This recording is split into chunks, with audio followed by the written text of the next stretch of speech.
Bien. Quiero ampliar un poco más el conocimiento sobre esto. Entonces, mi primera pregunta es, ¿por qué se dice que por la esperanza comienza el seguimiento de Cristo?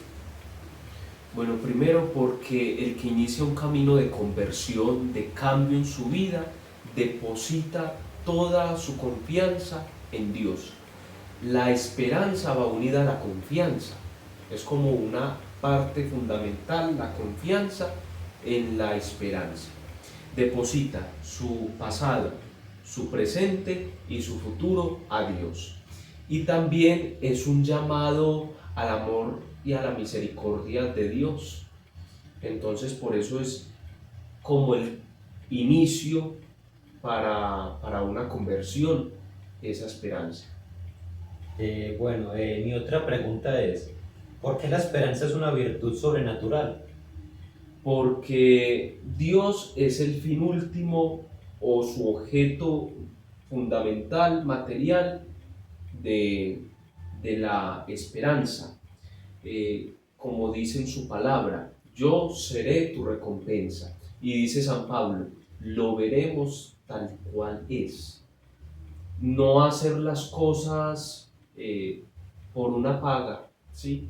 Por un salario, sino que nosotros los cristianos no ponemos nuestra esperanza en Dios como para que nos recompense o nos pague, no, sino que eso va más allá, sí, va más allá. Y esto es el amor, por eso las virtudes teologales van unidas, la fe, la esperanza, la caridad, el amor, van unidas. Una le da sentido a la otra. Si perdemos una de las tres, vamos a fallar en todas. Listo. Mi otra pregunta es, ¿cuáles son las prendas de la esperanza? Bueno, cuando hablamos de prendas, no significa la ropa que yo tengo, ¿sí? Sino como la garantía. La prenda es la garantía que el mismo Dios nos ha dado. Primero tenemos las obras, las bienaventuranzas. El amor siempre inicia con una obra. Tenemos la resurrección, que es la prenda, la garantía mayor, la pasión.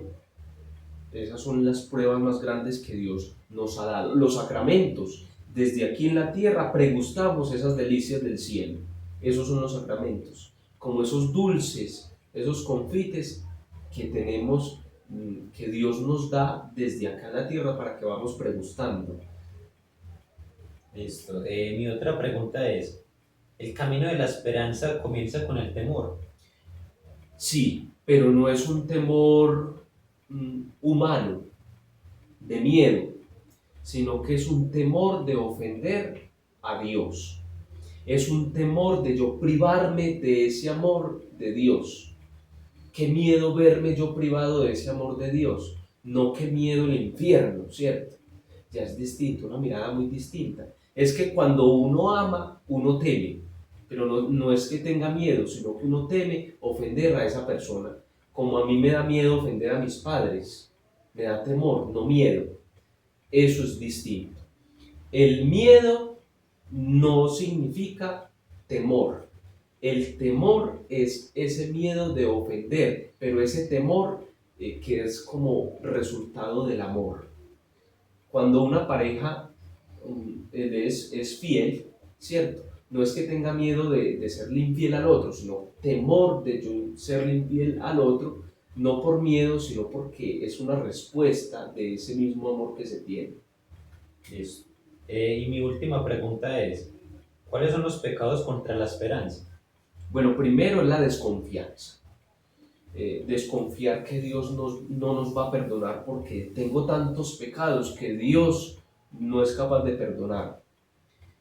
O poner la confianza en las cosas materiales, o poner la confianza en mis fuerzas y no en las de Dios, que yo solamente puedo hacerlo, no Dios. O también decir, Dios es tan bueno y tan misericordioso que Dios me perdona todo lo que yo hago, entonces sigamos pecando. Eso es presunción, orgullo.